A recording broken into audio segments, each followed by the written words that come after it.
of the series, and what is that? What do you guys sort of send a message at all with this win? You know, don't forget about us at all. No, that's something they should focus on. You know, for us, our focus was to come in and extend the series to get another game on our home floor. It's their mistake for looking ahead, you know, and so that's on them. What about the stretch where you were able to cut into the deficit? Can you build upon in Game 6? Shoot, ain't no building. Just go do what we do. Like, build from this game. This game sucked. We lost. Let's go win Friday. Let's win big. Let's freaking win by 30, like we're capable of. But it's basketball, so I'm excited for Friday. Now, the winner of this series will take on the Rockets, who closed out the Jazz last night. So, Stephen A., taking these two games into account, Rockets win, Warriors lose. How do you feel about the Warriors now? Well, before I answer the question about the Warriors, man, I say a couple of things. Number one, I didn't know Lil Wayne was so tall these days. You all saw Montrezl Harrell there in the middle. It looked like Lil Wayne right there. That's number one.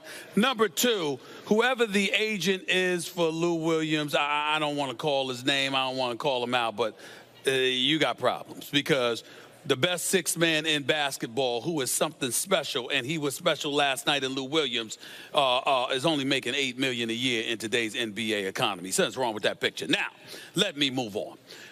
The Warriors have a lot to be concerned about. I am officially concerned about the Warriors. Now, during the regular season, I wasn't concerned. Max kept bringing up Houston and other stuff. I like mid-bag shells. Ain't nothing to be concerned about. Don't even worry about it. Don't even worry about it. It's going to be handled. That's number one. That's what I was saying. Number two, they lose by a 31-point lead in Game 2. I like mid-bag shells. Ain't no big deal. Last night I saw KD put on a show, dropped 45. I saw Klay Thompson and Steph Curry, modest offensively, but both of them shot better than 45% from the field. Not fazed by that. Here's what I'm fazed by. You gave up 129 points. You couldn't stop Lou Williams. You couldn't stop Montrezl Harrell in the interior. You were sloppy defensively. You weren't focused. You weren't locked in. And even though I ain't worried about you for this series, I'll be damned if I'm not worried about you when James Harden and Chris Paul and the crew come into the house and you playing like that defensively. I'm not worried about the Golden State Warriors offensively. They are going to find a way to score. But defense wins championships. You got to be able to lock in. We know what they're capable of defensively, but there have been too many lapses on too many occasions this season defensively. And against Houston, you can't afford to do that at all. Not with Harden, CP3 and the crew coming your way. So I am officially concerned because I don't like their defense. You are not allowed to make that point because you have religiously, throughout the course of this NBA season, said the Warriors don't get up for certain opponents. They rise to the level of the opposition. So, of course, they're not going to get up for the Clippers. Klay Thompson talking about our next round opponent before he closes out the series, talking about the Rockets, all that. We already knew that they were capable of this. Do you think they're going to lose again to the Clippers? No, I just finished bringing up the Rockets. Do you think the Clippers – right. In other words, it has nothing to do with the Clippers. The Clippers are just an opponent that aren't as talented as the Warriors, so the Warriors aren't motivated. You think they're not going to be motivated to play the Rockets? Is that what you're saying? Because we know they're going to be motivated to play the Rockets. What we saw last night is an unstoppable ISO scorer in Lou Williams, who I also want to take a second to mention. This dude gets steady buckets his whole career. That's all he's ever done. Straight out of high school to the league, they're going to have to tear the uniform off him. He's going to be scoring until he's like 80 years old. Amazing. But on a team that likes to play together and knows how to play together, and an ISO scorer like Lou Williams, they can do that. What about the Rockets, who took them 7 games last year? I've been saying all along, if James Harden hits his shots, they will beat the Warriors. Lou Williams last night was James Harden hitting his shots. Let me get this straight really quickly, just so I understand what both of you are saying. Max, you who have said and have flirted with picking the Rockets over the Warriors are saying you're not concerned about the Warriors. And Stephen A., you who have said it's a foregone conclusion and a certainty that the Warriors will be in the finals are concerned. I'm concerned because, number one, their lack of defense. Really, that's the only reason.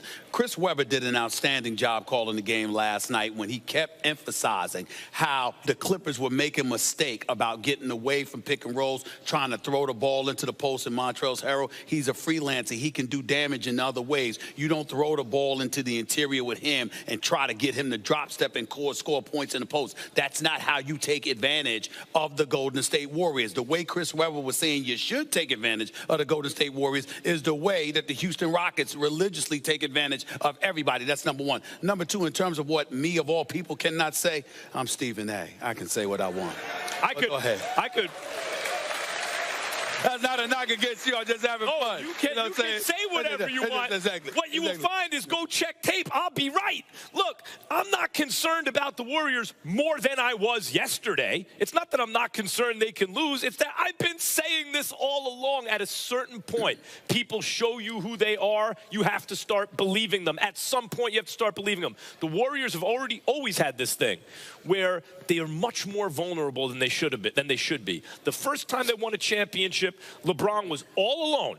No Kyrie, no Kevin Love available for those final games. And yet LeBron took them 6 games by himself. The very next season, he beat a 73-win team. Then they got KD and they crushed everyone. But even last year, they came this close to losing in a Game 7 to the Rockets. But the difference between you and I is you're talking about the talent of the Warriors, which I don't question. I'm talking in terms of concerns of them not being on the same page. It's something that I'm talking about in terms of mentally. But that's been going on. Yeah. What I'm saying is it's been going on. And in the end, what I'm seeing from them right now is on the defensive side of the ball. Offensively, you're going to do what you want to do because you're that skilled. But defensively, you've got to be together. You've got to be aligned. You've got to be communicating with one another. And for some reason, when they sit up there, when they lost that 31-point lead, I wasn't fazed at all. I said, wake-up call. But last night, there's no excuse for that, particularly when Houston just won an hour early. But they have had chemistry issues this year, and meantime, who's back for Houston? Balling, not sick anymore. Clint Capella. Think he makes a difference? He don't have to worry about Boogie Cousins sucking him out to the perimeter now in the matchup? It's going to be a problem. Let's leave it here for now. I got to tell you one thing that I wonder. This man has been saying for the last 2 days that the Clippers have a better than 50% chance of landing Kawhi Leonard and KD. And I got to wonder if that's not one hell of a recruiting pitch. Oh, my God. They'll be unstoppable. That's a very, very valid point. All right, guys. Don't go anywhere. Stay right here in Smashville with First Take. Which quarterback do the guys think will have a better rookie season? And guess what?